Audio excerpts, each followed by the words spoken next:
Hey, this is first for the channel. This is what's in your kit bag.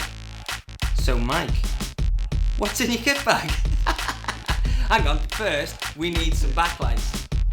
Okay, you want some backlight? Yeah, I want some backlight. Okay, Alexa, turn on the sync lights. Oh, nice. Nice. Okay, so Mike is a cinematographer based in Manchester. You might know him online as Manchester_DP. Tell us a little bit about the work you do. Okay, so yeah, I'm based in Manchester. Started off doing corporate work a long time ago. Now it's mainly commercials and film, documentary, short films, stuff. You've been on set with me many times, so top AC, available for hire.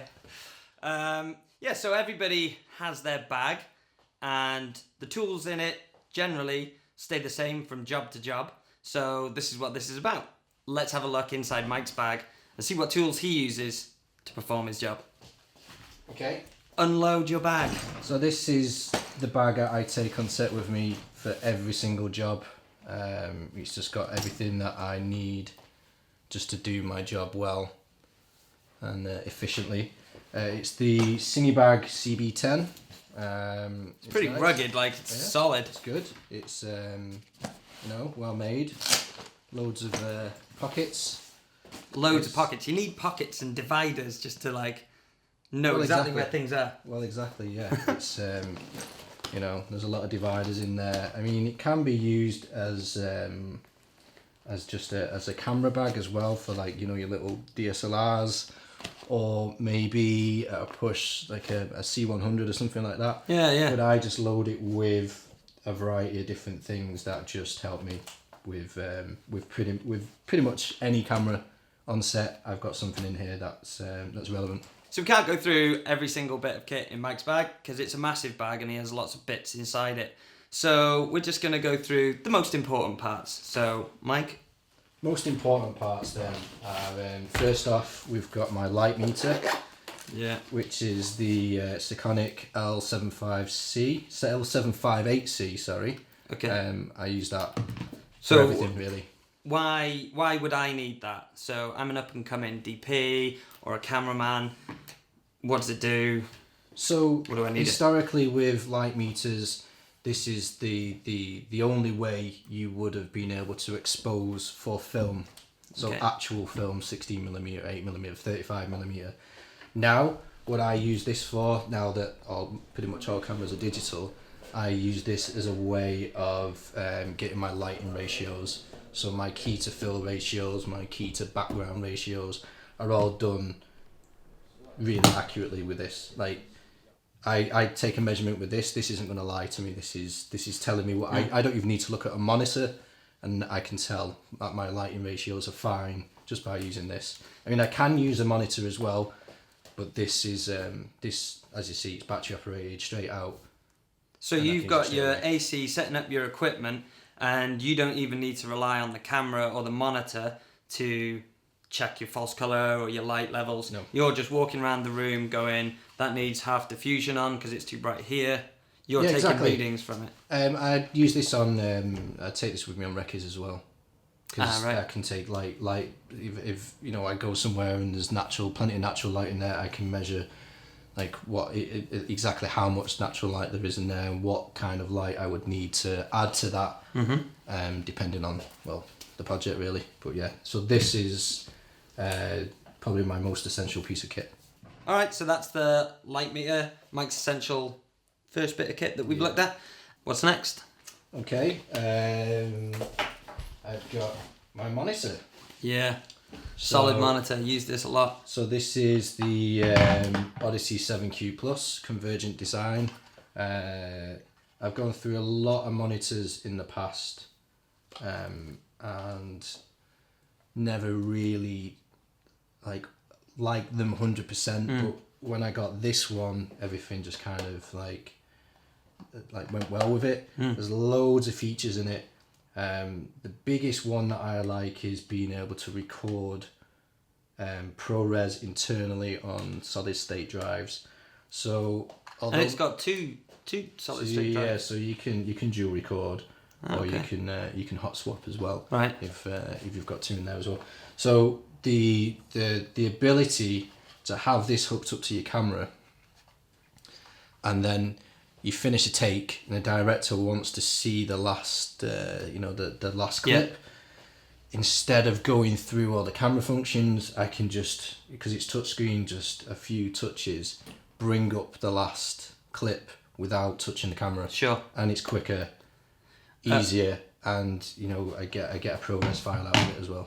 Yeah. Well, I've recently been using a similar monitor with the FS7, and I don't think there are many playback controls except for view all the clips and play. There's no fast forward, there's no scrubbing through.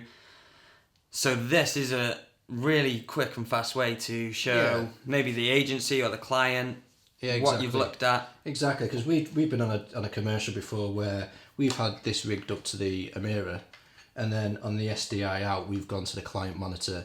Not even be bothered. We can unhook this from the camera, play back on here, and then it's gone through and satisfied the client or the director who's watching it. And the false colour, load your own LUTs on, it's a winner, and it's a decent price as well. I mean, there are better monitors out there in terms of colour consistency, but for the price, I don't think you're going to beat this. So, there's a monitor and a light meter. Do they work together? Do you work with them both equally? Yeah, of course. Sometimes I don't have time to get from behind the camera to go and just make adjustments and measure with the light monitor, the light meter even, sorry. So false colour on this monitor is another way of me measuring my lighting ratios. Yeah.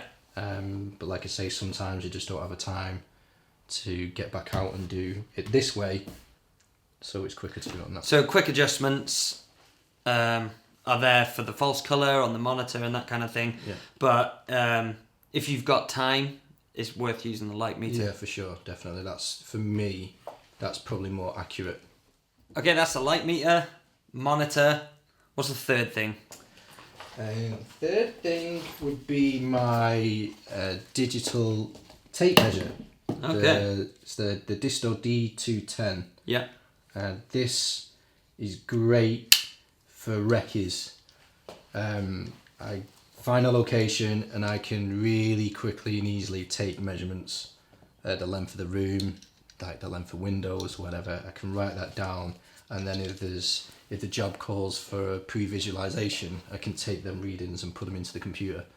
Yeah, because I've worked with you before, and you've got 3D renders of a location, and it's all to scale, it's all at the size. Yeah, and exactly.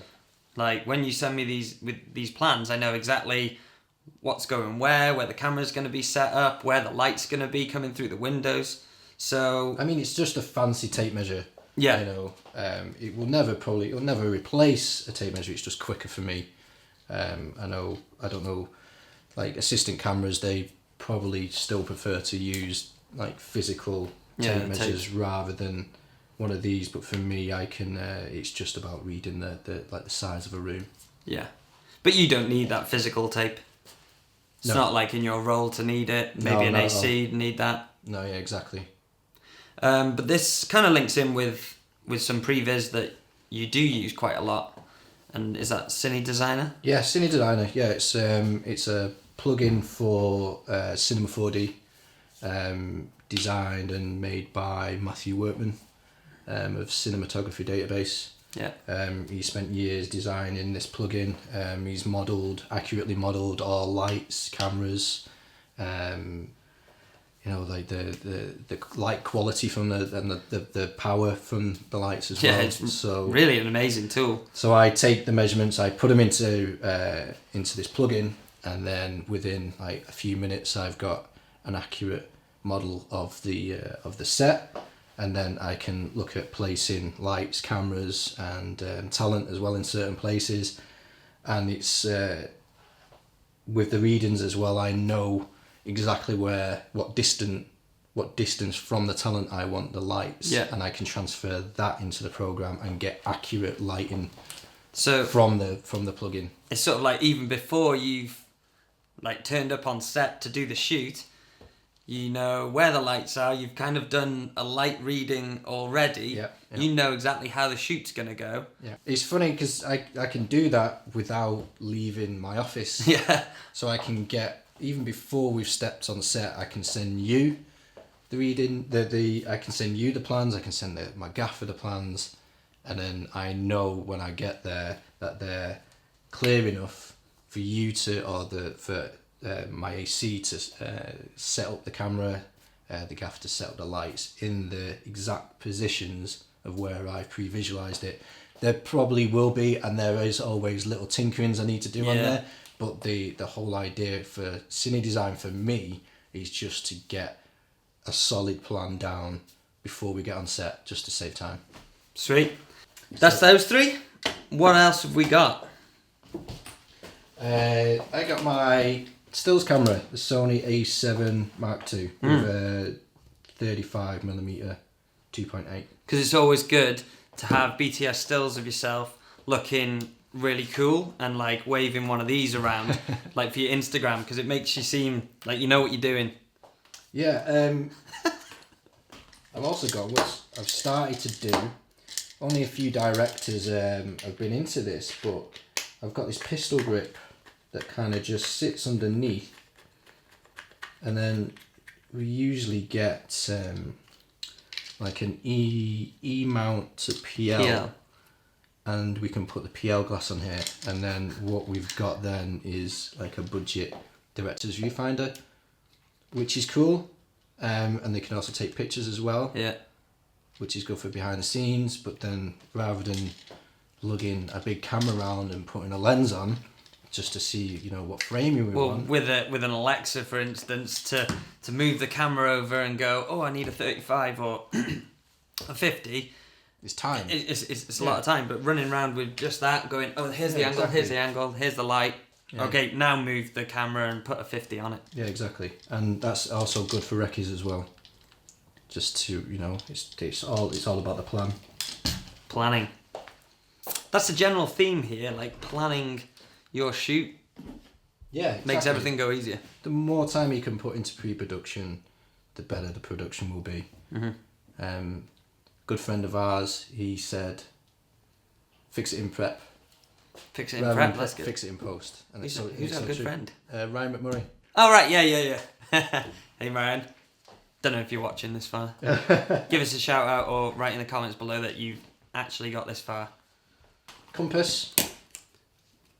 Okay, and this will be to check the sun? Yeah, exactly. Just to, you turn up on location, you want to know, like, where you are, like, where's the sun going to be at certain times, and, you know, that's a compass. Yeah, because, like, you've been wandering around the city, you're in a building, you don't know which, like, where you are. I remember we were shooting that music video recently, and, like, the amount of corridors that we went through, and we didn't know what room we ended up in, and it was all disorientating. Yeah, exactly. Throw that up. I mean, you can get it on your phone. Everyone's got a smartphone with this on, but just having a physical one, it's, you know, it's not going to... Boy Scouts, always be prepared. That's it's not going to run out of battery. My little black book. It's my full of all those girls' numbers. My playbook. So it's, yeah, just little bits of information that I think might help me in future. It's just... And maybe readings on a set. Yeah, exactly. Okay, so, right. There's a lot here, and it's quite expensive, but you haven't just gone out and bought it one day. It's built up over time. Yeah. So, if I'm a cameraman and I'm looking to step it up to be a DP, what would you say is a very valuable tool here? And I know it all comes from knowledge and actually doing the job, but tools do help and they increase your efficiency on set. So, if there's only one tool... Out of all this... Which is it? Light meter. Light meter. I thought you were going to say it. Yeah. I mean, if you're wanting to step up your game from camera operator, from an operator to a DP, you need to understand light. And one of the best tools to do that is the light meter. I mean, you can do it in monitor, you can do it in your viewfinder, you can do it with false color on your camera, but if you want to truly understand and go back to basics about light, then this, getting your measurements and understanding everything that thing can do is your keys to success, really. And in my opinion, that separates knowledge about things like this, separates your operator from a director of photography. Cool. So that's everything in Mike's kit bag. And for every episode, I'm going to allow the person I'm with to bring one special item and give them a chance to talk about that, say how it's useful, maybe it's a new item, a new product that they're excited about and they just happen to have in their house. So Mike, what have you got? So I would have liked to have maybe talked about the Quazar.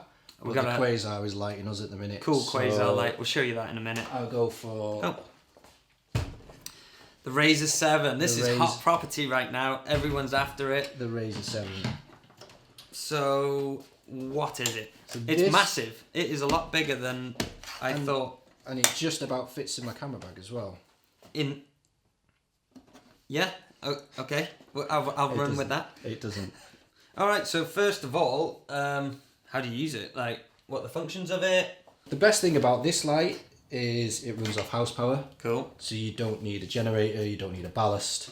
You can just plug it into a normal household 2K plug. Because it only draws 300 watts. Sweet.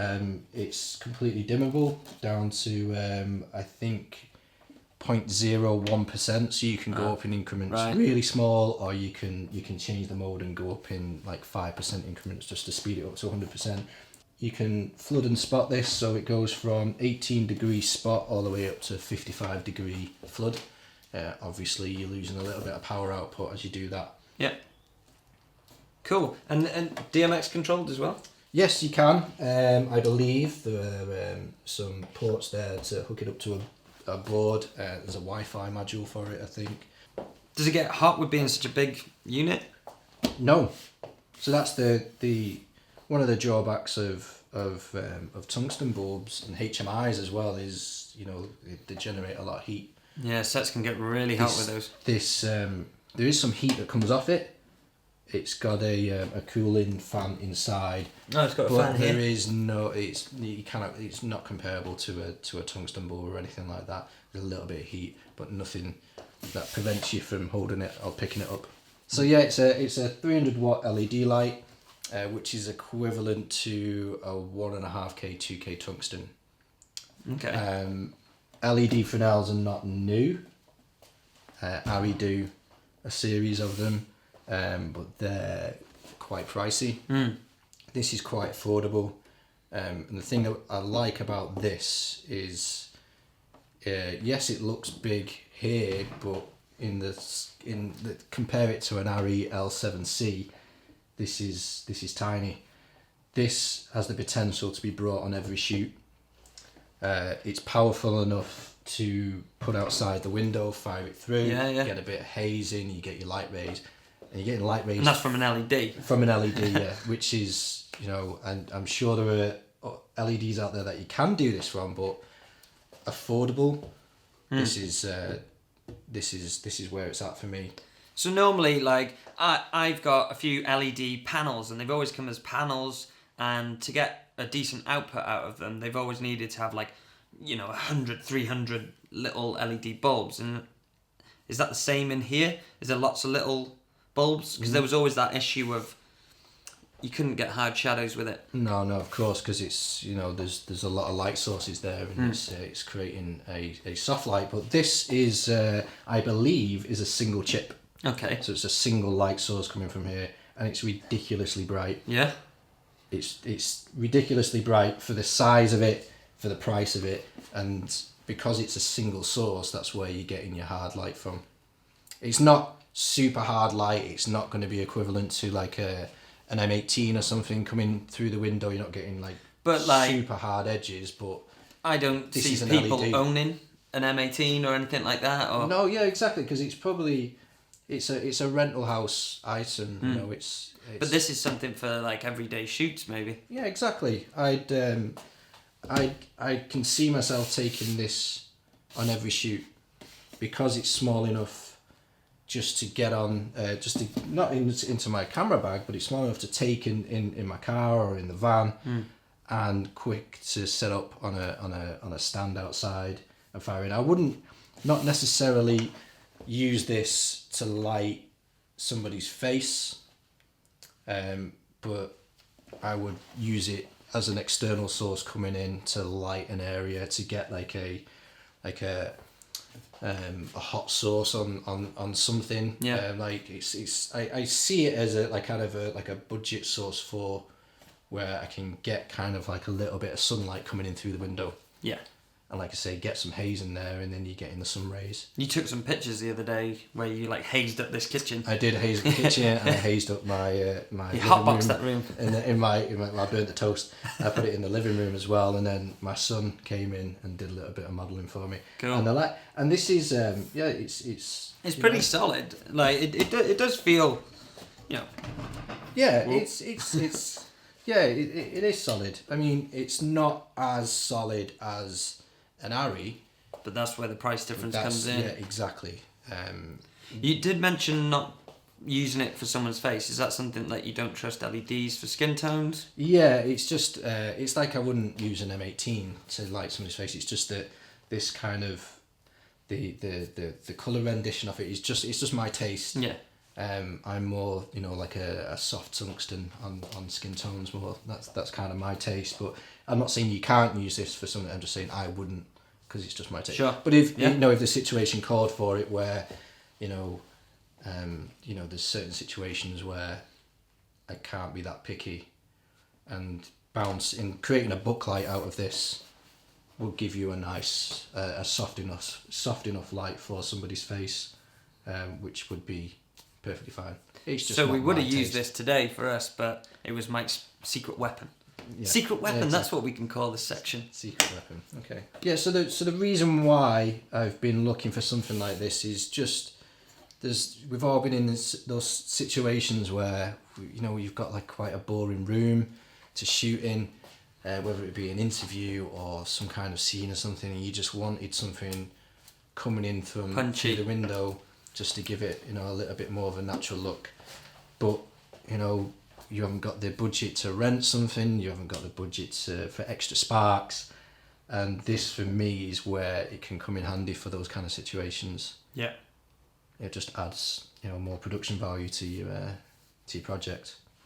So if I was a sort of like self-shooting DP cameraman, lighting cameraman, this would be a good piece of kit to have, and a couple of panels. I mean, you could get through most jobs. Yeah.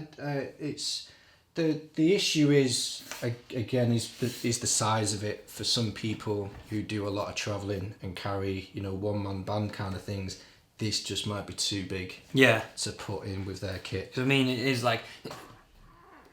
No, that's pretty light. But it is light compared to its equivalents. Yeah. But if you're carrying your kit by yourself, this, you need to put this in a big bag with a stand, with your power as well. It's just it might not be aimed at the self-shooting kind of. But it could live in a boot. Yeah. Yeah, just drive into location, chuck it in and out. Yeah. I mean, that's fine if you've got transport, but if you're jumping on the train down to wherever, this you're gonna have to leave this on. This is the first thing you'll leave at home, but if you've got transport and you've got some crew to help you out, this will come on every shoot with me. Cool. For sure. Let's get rid of it. All right, that wraps up that light, but it'd be rude to finish without talking about this light right here. We're going to do a quick swap, and we're back. And we have a Quazar Science. What model is it? I don't know anything about these lights. These are really new, it seems to me. Well, I think they're a company based out of California. Yeah. So they're instantly like cool. Yeah. They're called Quazar Science, or just Quazars. This particular model is the crossfade. This is a 2-foot LED tube. So kind of like an ice light. Westcott ice light. Kind of. But the difference being that you can dial in your temperature on here. So you can go from 2000 Kelvin all the way up to 6000 Kelvin. Yeah. With an ice light, I think they're just daylight balanced. Oh! So there you go. And there's quite a kick from it as well. Yeah, how are we lit? Like, that's cool. Yeah. So this is similar to what we had earlier. We had it just hanging there. Yeah. But that's really so the cool, kick. So yeah, like I say, you can go from 6000 Kelvin all the way down to 2000. Blinded. And there's. I can't find the answer to the question I heard. Alexa, shut up. Right. So there's your 3200 and 56 as well. So yeah, they're. This is a really cool looking light that I'm seeing quite a lot of at the minute. Yeah, they're really, really popular over in the States at the minute. And they do 1 foot, 2 foot, 4 foot, 6 foot, 8 foot, I think, cool. of the crossfades. But they also do a smaller tube, a T8 tube, but they're not. You cannot control the white balance on them. Right. So okay. They ever come in 5600 and 3000 Kelvin, I think, tubes, but they're considerably cheaper than these. So you could kit out your bag with a couple of 2 foots of each colour and a couple of 4 foots for the price of one crossfade. So you could have a number of the smaller models. Yeah. You could fit that in your cine bag, and exactly. Yeah, that could be your 3-point lighting. So like a 2 foot T8 bulb is about the fifth of the cost of one of these. So is that? So this is 2 foot. 2 foot. Yeah. So that's what's they're interesting as well. They're not available in the UK yet. They're on their way, but they're going to be really popular. Cool. Right, yeah, I'm seeing it everywhere already. It's actually cool to see one in the flesh. It's got quite hot, that. Yeah, that's been on for a bit, hasn't it? And what we were just doing then is we were powering that off a little battery, going into an inverter and off a small bike battery. So really flexible. Yeah. With how you can power it. You can gaffer that onto a stand. They're really light. You don't need to. You just get a grip head. And Hold that up. the T8 bulbs are designed to replace overhead fluorescent tubes, so you can just pull them out and pop them in, gaffer the tape them to the ceiling or whatever. And there are little clip adapters available, so you can pull out the flowy tubes out of a Kino fixture and replace them with these. Cool. And these are more powerful than Kino 4 bulbs. Yep. So this is just something new in your kit bag. Is this going to live with you as well? Yeah, definitely. This is this I'll take on everywhere, even just to add a little bit of a kick to the side of a face or something like that. This is stupid not to take this with you. So a lot of this has been geared towards like efficiency and working fast on set. I think it goes to say that no matter like what level you're at, there's always got to be some kind of speed and efficiency to what you're doing. These have got so popular recently because Bradford Young used these in Arrival. Right, and and he was nominated for an Oscar, and the behind the scenes of them seeing these everywhere, I think, has just helped their popularity. So that's where it's so popular. Yep. Okay, well there you go. Let's get rid of this. Boop. Okay, that wraps up what's in your kit bag with Mike Staniforth. How do we find you on social media? On Instagram is Manchester_DP, and from there you'll find me wherever, on my website, which is mikestaniforth.com. Okay, check him out on social media. I'm Leighton Cox, and that was what's in your kit bag. What's for lunch? Pizza. Pizza!